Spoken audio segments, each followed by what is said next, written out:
Turkish chicken செய்கிறது எப்படி பார்க்கலாம். முதல்ல 1/2 கிலோ சிக்கனில் 2 ஸ்பூன் டொமேட்டோ பூரி ஊற்றிக்கோங்க. 1 கப் யோகர்ட் போட்டுக்கோங்க. ஒரு ஸ்பூன் சால்ட் போட்டுக்கோங்க. 1 ஸ்பூன் பெப்பர் பவுடர் போட்டுக்கோங்க. 1 ஸ்பூன் சில்லி ஃப்ளேக்ஸ் போட்டுக்கோங்க. 1 ஸ்பூன் சில்லி பவுடர் போட்டுக்கோங்க. இதோட 2 ஸ்பூன் இஞ்சி பூண்டு பேஸ்ட் போட்டுக்கோங்க. இதெல்லாம் சேர்த்து நல்லா மேக்னேட் பண்ணி 1/2 அன் ஹவர் ஊற வச்சுக்கோங்க. 1/2 அன் ஹவர் கழித்து இந்த மாதிரி டீப் ஃப்ரை பண்ணிக்கோங்க. ஒவ்வொரு பீஸாக எடுத்து எண்ணெயில் போட்டு நல்லா வறுத்து வச்சுருங்க.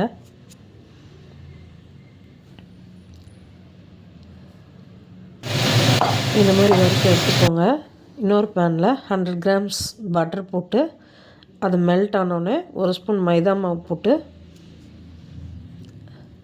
இதோட 1/2 லிட்டர் பால் ஊற்றி நல்லா மிக்ஸ் பண்ணுங்கள்.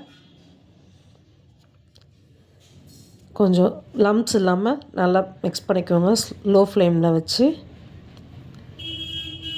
இதோட oregano 1 spoon, chilli flakes 1 spoon, parsley 1 spoon போட்டு நல்லா மிக்ஸ் பண்ணிக்கோங்க. இது நல்லா திக்காக வந்தோடனே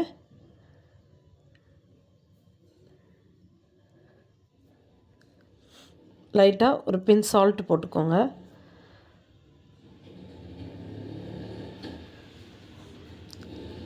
ஜிஞ்சர் பவுடர் அதையும் போட்டுக்கோங்க 1 ஸ்பூன். இதெல்லாம் மிக்ஸ் பண்ணி அந்த வறுத்து வச்ச சிக்கன் மேலே இந்த மாதிரி ஊற்றிக்கோங்க. அந்த சிக்கனில் எல்லா இடத்துலையும் கோட்டார மாதிரி ஊற்றிட்டு இதில் ஒரு க்யூப் சீஸை இந்த மாதிரி கிரேட் பண்ணி மேலே அந்த ஹீட் இருக்கும்போதே போட்டுருங்க.